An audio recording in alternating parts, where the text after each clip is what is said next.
அஸ்ஸலாமுஅலைக்கும் welcome to my Saudi mini vlog. So என்னோடய flight cancelled ஆகிடுச்சு and அல்ஹம்துலில்லாஹ் இன்னொரு ஃப்ரைடே நம்மளுக்கு வந்து சவுதியில் இருக்கிறதுக்கெல்லாம் வாய்ப்பு தந்திருக்கிறாங்க. ஸோ அல்ஹம்துலில்லாஹ் இன்றைக்கி வந்து ஃப்ரைடே ஸ்பெஷல் பிரியாணி தான் செய்ய போகிறோம். ஸோ இன்றைக்கி வந்து தம் பிரியாணி ட்ரை பண்ணலான்னு சொல்லிட்டு 2 big size of onion 2 big size of tomato chop பண்ணி வச்சுருக்கிறேன். இன்றைக்கி ஒரு பெரிய சட்டி வச்சுட்டு அதில் வந்து 2 டேபிள் ஸ்பூன் ஆயில் ஆட் பண்ணிட்டு நம்ம முதல்ல வந்து ஆனியன் நல்லா வந்து கிறிஸ்பி பண்ணி எடுத்துக்கலாம். ஸோ ஆனியன் வந்து எவ்வளோ கிறிஸ்பி ஆகுமோ அப்போ தான் வந்து தம் பிரியாணி டேஸ்ட் நல்லாயிருக்கும். ஸோ அதனால எல்லாம் சாப் பண்ணி எடுத்துட்டேன். அதுக்கப்புறம் வந்துட்டு நம்ம சிக்கன் ஆட் பண்ணிக்கலாம். நம்ம வந்து நான் 250 கிராம்ஸ் தான் சிக்கன் எடுத்துருக்கிறேன். Then Kashmiri powder, chilli powder and வந்து கரம் மசாலா, பிரியாணி மசாலா எல்லாம் 2 டேபிள் ஸ்பூன் எடுத்துகிட்டு அதில் 2 tablespoon ginger garlic paste and தயிர் ஆட் பண்ணிக்கோங்க. தயிர் ஆட் பண்ணால் இன்னும் நல்லா மேக்னேஷன் நல்லாவே இருக்கும், டேஸ்ட் இன்னும் வேறு லெவல் தரும் அண்ட் காரம் வந்து மெயின்டைன் பண்ணும். அண்ட் லாஸ்ட்டாக வந்து லெமன் குயிஸ் பண்ணிவிட்டு நம்ம 1 ஹவருக்கு இது ரெஸ்ட்டுக்கு விட்டுடலாம். ஸோ அவ்வளோதாங்க நம்மளோட பேசிக் பிரியாணி மசாலா இதெல்லாம் தான். தென் நம்ம கிறிஸ்பி பண்ணி வச்சது அந்த ஆனியனும் வந்துட்டு நம்ம ஆட் பண்ணிவிட்டு தேவையான அளவுக்கு உப்பு நம்ம ஆட் பண்ணிவிட்டு 1 ஹவருக்கு ரெஸ்ட்டு விட்டுடலாம்.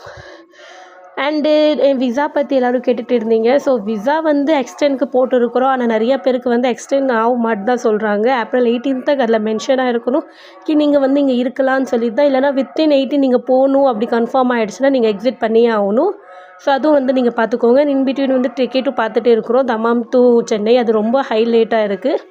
ஸோ என்னென்னு வந்து அப்கமிங் வீடியோவில் நான் சொல்கிறேன். அண்ட் இது பிரியாணியில் வந்து கொஞ்சம் டிஃப்ரெண்ட்டாக உருளைக்கிழங்கு போடலான்னு சொல்லி தான் நான் 1 பிக் சைஸ் உருளைக்கிழங்கு பண்ணி எடுத்துட்டேன். தென் வந்து 1 டேபிள் ஸ்பூன் ஆயில் ஆட் பண்ணிவிட்டு நம்ம டொமேட்டோ ஆட் பண்ணிக்கலாம். இது கூடயே வந்துட்டு ஒரு 2 க்ரீன் சில்லி ஆட் பண்ணியிருக்கிறேன். தென் நம்ம மேக்னேட் பண்ணி வச்சுருக்கிற இது ஹோல் ஸ்பைசஸ் வந்து நம்ம இதில் போட்டு நல்லா கொஞ்சம் வந்து கிரேவி ஆகிறதுக்கு நம்ம ஃப்ரை பண்ணி எடுத்துக்கலாம். அண்ட் கொஞ்சமாக வந்து ரொம்ப கெட்டியாக இருந்தால் நம்ம கொஞ்சமாக வந்து தண்ணி ஊற்றிக்கலாம்.